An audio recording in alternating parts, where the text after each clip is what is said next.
Hejsa alle sammen og velkommen. I dag der spiller vi inde på min faction server. Og ja, jeg har tænkt mig at starte en helt ny serie. Jeg rykker lige min mikrofon. Ja, en helt ny serie herindefra, hvor jeg har tænkt mig at PvP og så videre. Og ja, acrobatic og det hele. I hvert fald. Jeg har tænkt mig at lave noget survival noget, på grund af det er en faction server. Så ja, vi starter jo rent faktisk lige med det her fun, på grund af der kommer noget, der hedder Capture Hell. Jeg kan så ikke spille lige nu, på grund af at jeg er alene. Jeg har ikke inviteret folk her lige nu og sådan noget. Men i hvert fald herude, jeg ved ikke om I kender det. Det er sådan noget, der kommer til at stå, når det sådan bliver lidt større. Herfra, altså op fra trapperne af, og så herop til, der kan du slå folk. Det gælder om at være heroppe i længst tid, og det er longest time, ikke? Men lige så snart du er herude foran, så kan du ikke slå folk. Ja, det var så lige det. Så går vi bare til spawn, og så synes jeg bare, at vi skal begynde på noget faction noget. Og så går vi herned ved faction, så wow, faction spawn, det er lige hernede. Der har jeg nogle forskellige ting. What the fuck? Nå jo, det er fordi før i tiden, der havde jeg en kit PvP server herinde. Og så har jeg haft alle de her ting på mig. Så det er lige skråstreg clear. Okay, det var noget flot fyrværkeri, men fuck det. Og så er det ellers bare sådan staff status. Det er sådan noget med hoveder og så videre, hvem der er staff. Her, det er Bounty Hunter. Det vil sige Bob Bounty Hunter. Så for eksempel Mr. Blocks hoved, der er ham der har lavet det. Tak til ham. Så har vi mit hoved, og så en der er YouTube. Og ja, det er sådan ligesom dem, der har spillet mest inde på serveren og sådan noget, de får et hoved her. Så hvis du dræber dem, når du dræber folk, way, så får du deres hoved, så det sådan kan hænge det op derhjemme. Eller hvis du får Mr. Blocks hoved for eksempel, så kan du lægge det her, og så får du en diamant. Og så har vi her, det er John. Så skal du bruge sådan en der, en ork wood planks, og så kan du simpelthen få faction hjælp. Jeg har allerede lavet en faction i forvejen, den kalder jeg for staff. Jeg er lige begyndt, jeg har ikke noget home eller sådan noget endnu, så det skal vi ud og skaffe. Cowhead. Lol. Det vidste jeg sgu ikke lige. Jeg har præcis lige det her plugin, der har jeg ikke så meget forstand på en eller anden grund. Det må jeg sgu lige til at undersøge lidt nærmere, på grund af det var lidt mærkeligt, man får et kohoved. Men jeg mener, at det er sådan, så når du hakker ned i bunden, så ryger det hele. Ellers så er det et andet plugin. Det skal jeg lige finde ud af. Der kommer selvfølgelig også upgrades på serverne og sådan noget. Og det hele er oppe, undtagen en ting, og det er simpelthen Bycraft. Jeg har ikke fået lavet nogen ranks endnu. Der kunne jo faktisk også lave nogle videoer, der har jeg tænkt mig at gøre, hvor jeg laver ranks og viser for eksempel, nu har jeg det her rank, eller nu skal jeg lave det her rank, og så viser jeg, hvordan man gør så videre, hvordan jeg adder permissions, hvordan jeg laver prefixet og det hele. Der kommer rent faktisk også til at være noget her, jeg ved ikke om jeg har det nu. Jo, med donator. Når du trykker donator, så kan du donere 1 krone, eller hvad du nu skal være med prisen. Og hvis du faktisk donerer herinde og har en aftale med mig, ikke? Så hvis du har problemer med din server, så kan du donere herinde, så kommer jeg ind og hjælper din server. Du skal selvfølgelig lige have en aftale med mig, før du donerer, så jeg lige ved, hvad det er, du vil, og så videre. Men i hvert fald, jeg kommer også til at hjælpe med sådan nogle meget små ting. Jeg skal nemlig tjene nogle penge, fordi at det er simpelthen sådan, at jeg har tænkt mig at lave et domæne til det her server. Så for eksempel hjemmesiden, hvis vi skulle få det på et tidspunkt, skulle hedde Turtle PvP. Ja, den hedder turtlepvp.dk. Det kunne hjemmesiden for eksempel hedde, hvis jeg købte et domæne. Og så kunne server-IP'en også bare være a lot easier. Så ja, det synes jeg er en god idé. Jeg kan mærke, at vi lige skal skynde os lidt at craft eller andet, fordi det er vist ikke lige så godt, at jeg går rundt her om natten. Faktisk ikke, om den er på den er ikke på hardcore selvfølgelig. Jeg ved ikke lige helt hvilken mode det er i. jeg af en eller anden grund koncentrerer jeg meget. Det er også, altså, jeg spiller nærmest aldrig factions, så jeg er ikke så god til det. Men i hvert fald, time to mine, earn it.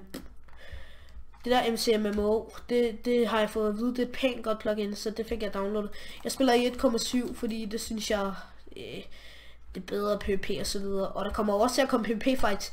Hvis I kommer ind, så kan jeg jo blandt andet lave PvP fights mod jer, så kan I måske komme med på YouTube.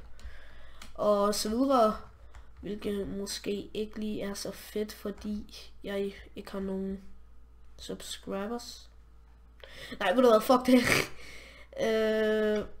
Jeg håber i hvert fald, at mit publikum kan vokse på grund af, at det er altid bedst at lave videoer, når man ved, at der er nogen, der sådan lyder dem, eller hvad man kan sige. Nogen, der gider at se dem, og ikke i kedsomhed.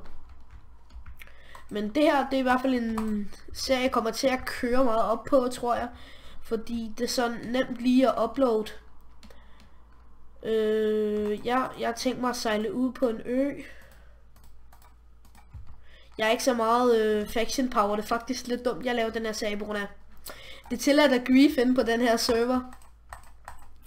Så I kan faktisk grief mit hus, hvis I har faction power nok. Jeg kommer ikke til at claim mit hus med, du ved, claim på grund af skråstreg want, you know. Det kommer jeg ikke til på grund af, det tænker jeg, det vil sådan være, det vil være snyd, ikke? Jeg tror, at vi kører en nice stil, og så når den lige begynder at stå stille, gør vi lige sådan her.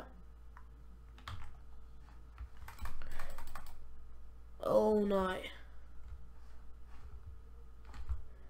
Skal vi flytte derind egentlig? Kunne det være fedt nok? Nå, hvis der allerede er land her, så tager vi lidt længere væk. Jeg har tænkt mig at bygge et hus ude på vandet, på grund af det er sådan lidt fedt.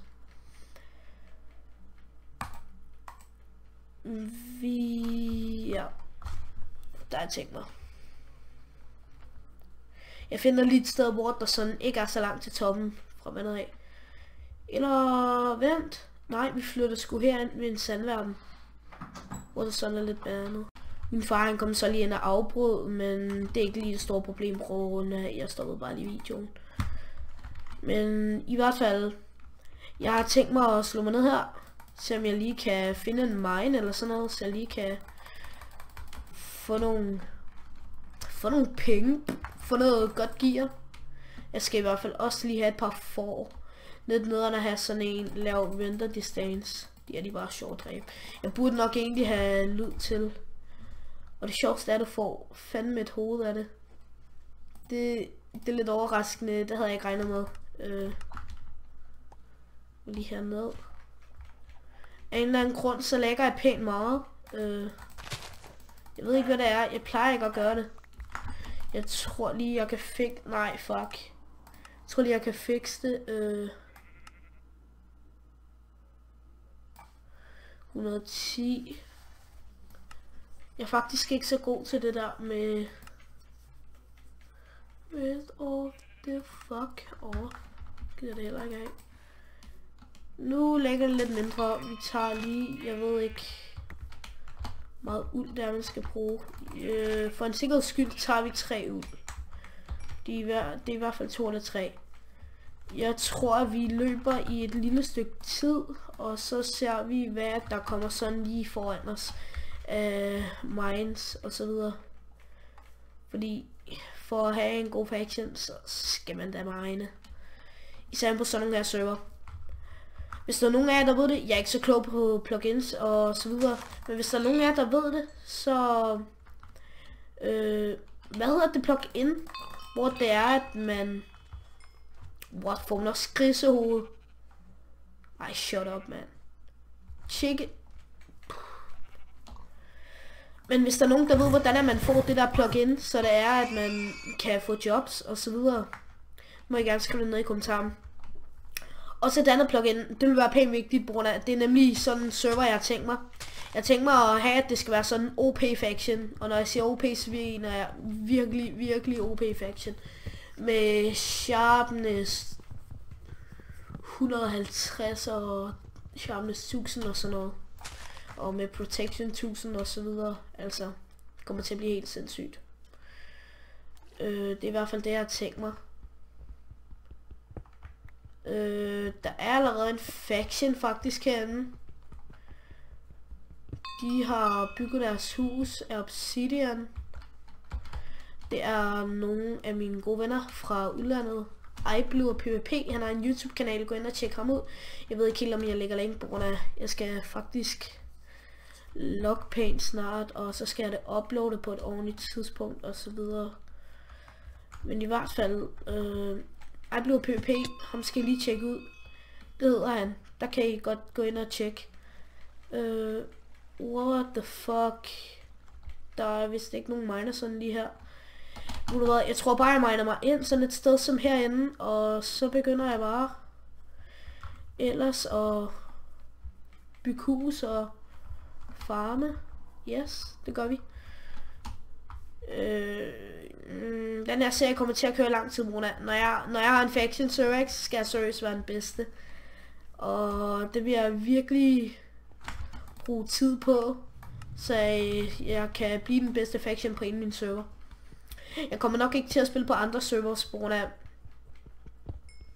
jeg ved ikke hvorfor. Jeg synes bare, at det er fedt på grund af, hvis der er nogen herude, som der faktisk sidder og ser med og synes, at det er nogle gode videoer, jeg laver, så kunne det være, at I kunne tage den og dele den videre til jer andre, så I kan spille sammen med jeres venner og sådan noget.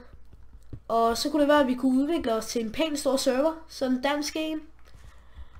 Så det er en af grundene til, at jeg gerne vil have serveren, og sådan kunne bestemme over den. Ja, det var lige... what the fuck? Og den har en Fish&Chi. Fuck, det er derfor. Oh damn. Lol. Det gik ud af mig med skær stærkt. Hvorfor kan jeg ikke tale? For satan. Tror jeg titlen på den her. Jeg kan ikke tale. Lad mig lige se. Det bliver ikke særlig lange afsnit, eller det kommer an på, hvordan mit humør er, og så videre. Så sætter vi lige den her, laver en ovn. Og så laver vi også lige...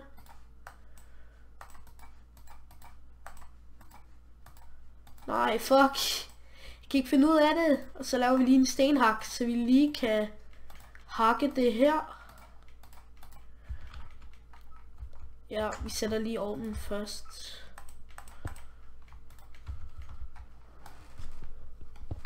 Håber virkelig jeg spawner her, hvis der er. Ellers sætter jeg lige home. Det ved jeg ikke helt. Jeg er lidt usikker på min server, hvor jeg ved ikke helt, hvordan det fungerer og så videre. Det er første gang, jeg har sådan en ordentlig faction server. Så vi må se, hvordan det går. Og se, om den bliver stor. Det kan være, at jeg en dag kan blive sponsoreret af en eller anden host. Det håber jeg virkelig, hvis jeg bliver en stor YouTuber, på grund af...